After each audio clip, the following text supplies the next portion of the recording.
Big battle off of turn 4 here. And into the wall goes Bubba Wallace. And he comes back across the track, tags the 5. They're both in the wall. The caution comes out. Bubba Wallace has gone to confront Kyle Larson. Oh, the 12 car in the wall. We got a tire issue on the 12 of Blaney. Is he going to hit the inside wall? He does. He was flying. He was going to catch the leader. He's in front of him, but he can't slide up to clear him, or is he going to? He does. He slides just in front of Chastain. Welcome to the Championship 4. Oh man, all you want to do is get to the championship 4 when the season starts and race for a championship, and we got the team to do it. I don't see why not. We can't win at this point. We're racing for a championship. Let's go!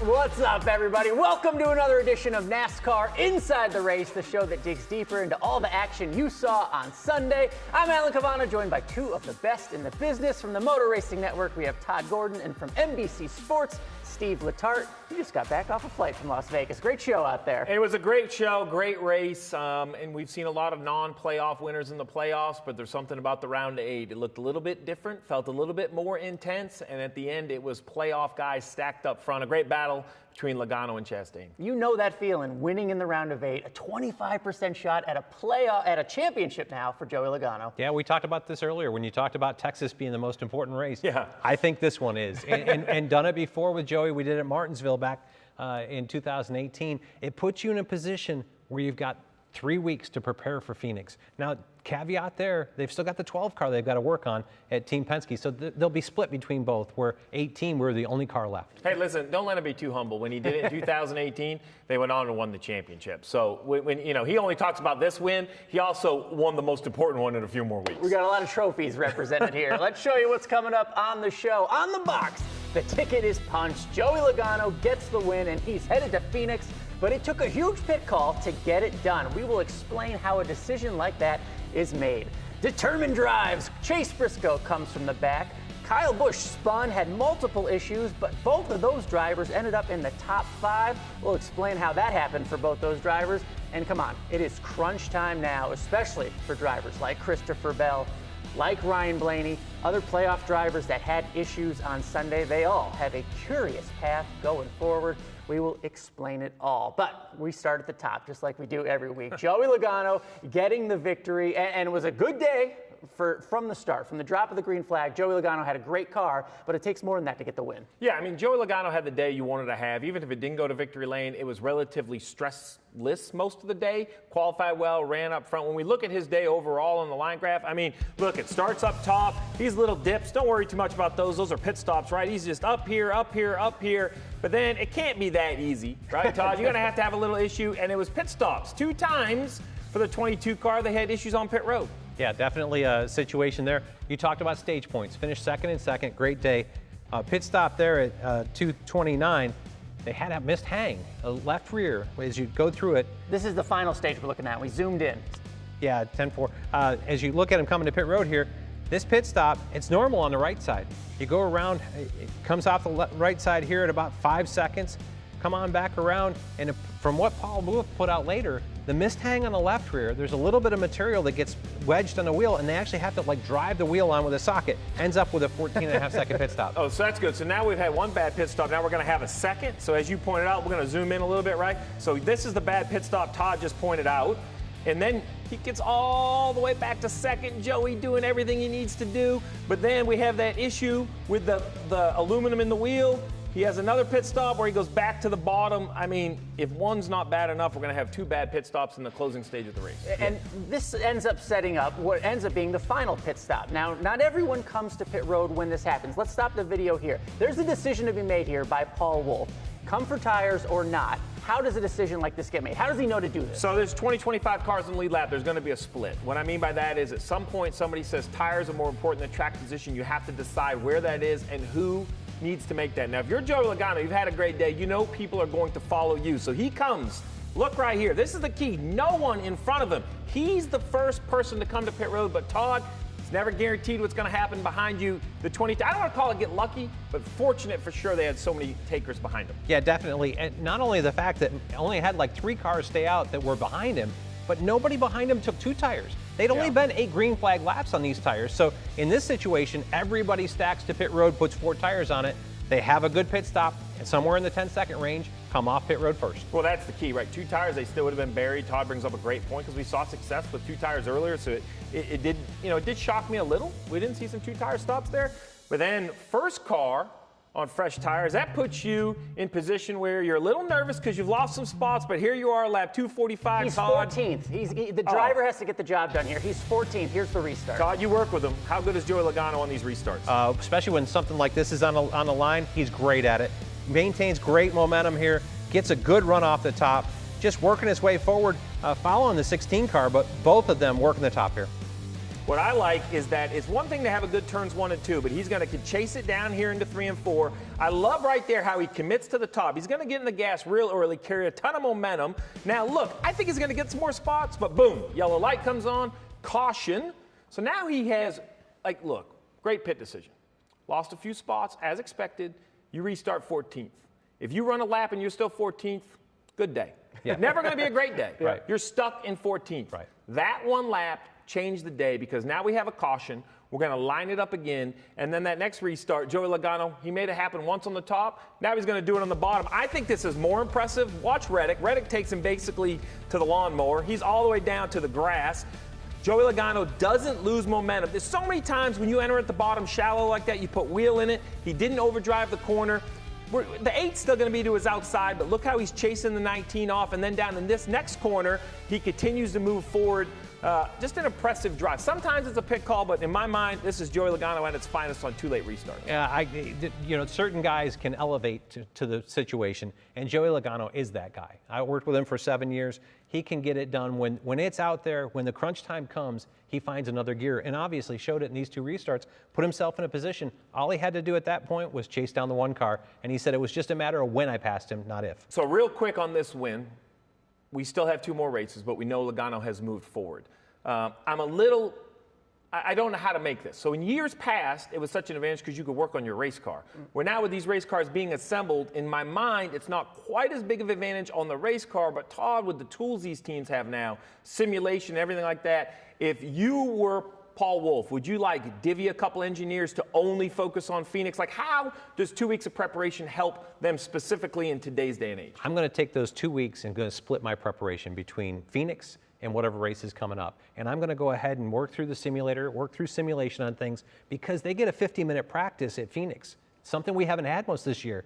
I'm going to make sure my game plan is together. I've got all the things I want to test at Phoenix to make my program better for the Phoenix race. I knew he'd already be looking ahead. I knew he'd have a plan. These crew chiefs always have a plan. Kudos to the 22 team, a true team effort with the pit call and then the drive. Ultimately, the driver has to get it done. Joey Logano will race for a championship. Not the only good run, not the only good driver that we saw overcome some adversity. Let's take a look at the 18. Kyle Busch ended up in the top 5, but it was a heck of a day for the 18. Todd, we're going to start with you and Kyle Busch's graph, if you will, because it was up and down. It started out not too bad. Well, Steve talked about the 22 and how just straightforward his race day was. Well, it was not here. Kyle had a really good car, started there about 20th, but drove himself into the top 10, only right here to have a problem. He spun out at lap 76, lost himself a lap. We talked about it, just spun in the grass there, so by himself, no contact, but definitely a situation that set him back, got him a lap down.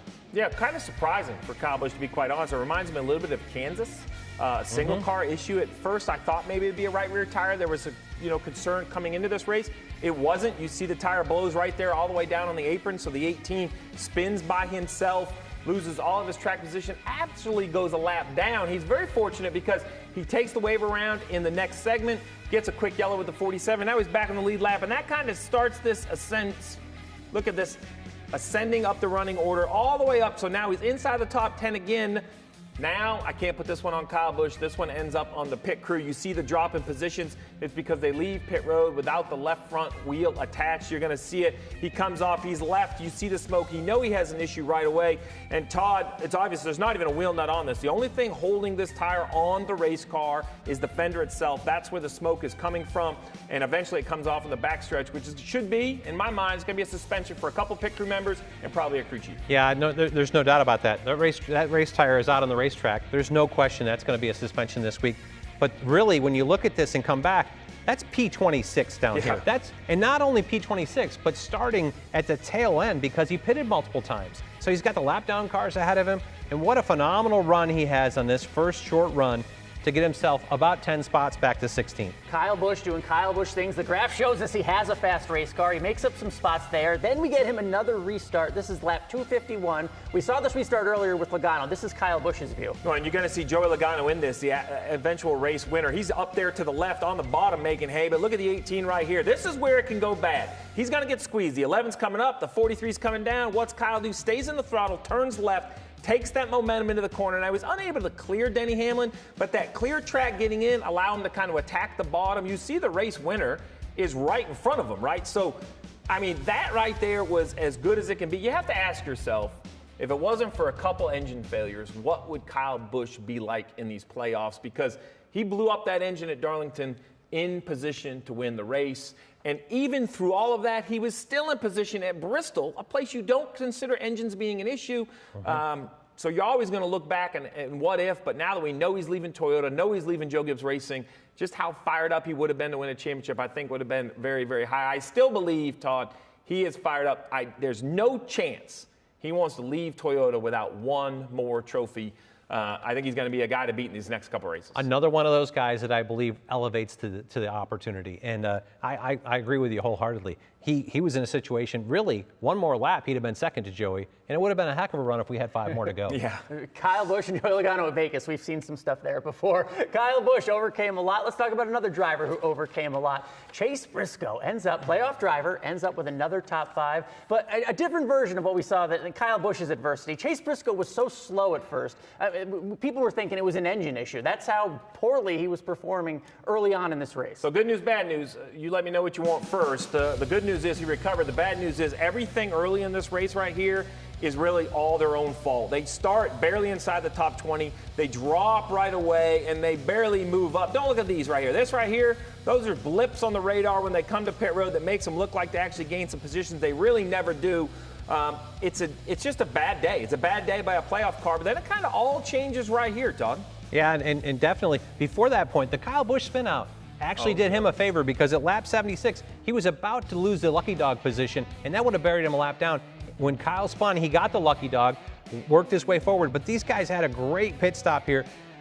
As you see here, 10-second pit stop, gained himself 4 or 5 spots, got him from close to 20th to up close to top 10, a place you can fight from. That was lap 167. You can see the ascension there, and he takes it from there. The car gets better as they have the good pit stop. So he jumps over it's like the equator. I know this is hard to believe, but there's something, and that's what makes that Joey Logano restart we showed you so impressive when he was 14th, is you get to 10th, 12th, 14th, everything is more difficult. You can make all the right moves, the restarts can go wrong. So for Chase Briscoe's pit crew to kind of tip him into the top 15, then Chase took the rest of it. I asked myself, if we don't get a couple of those late race yellows, if Chase Briscoe isn't the winner of this race because he did a great job on this restart. I know you like this restart out here, Todd, in the movie Made. Yeah, definitely. Came back, restarted 6 or something there, and really made an aggressive move, much like we watched Joey Logano do. Made an aggressive move to the bottom here and comes off turn 2, just following Justin Haley in the 31. So this is lap 232. Remember, Logano way in the back. The 18 just had his tire issue. So we think this is going to be the duel for the lead. First of all, great call by the 31 for 2 tires. Gave him at least a chance at a race win. Briscoe said it in his interview after. If it would have run green, he's not sure he was going to pass him, but he felt pretty sure he had a chance to beat that 31. He just got a couple late race yellows and ended up slipping through his fingers. Chase Briscoe ends up 4th after all that, after starting the day so poorly. But just to show you how tough it is in these NASCAR playoffs, 4th place, he came into the day -9 below the elimination line, finished 4th, a top 5 finish. He's still -9 to the elimination line. Shows you how tough these playoffs are and how you have to start good from the beginning of a race. Stages, stages, stages. We talk about it on the broadcast. Todd talks about it on the radio.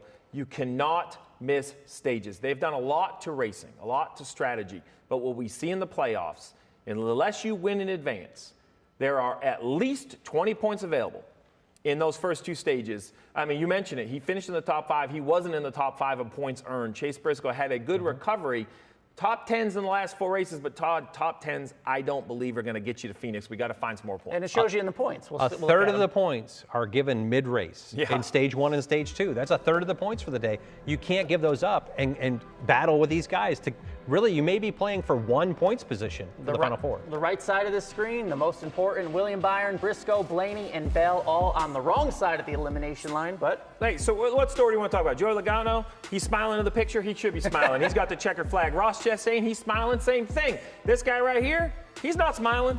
He might be smiling in this picture, but that day was anything but clean. It was really subpar, self-admittedly, all day long for the 9. Now they're going to Miami, a different racetrack, same tire. I have some concerns for the 9.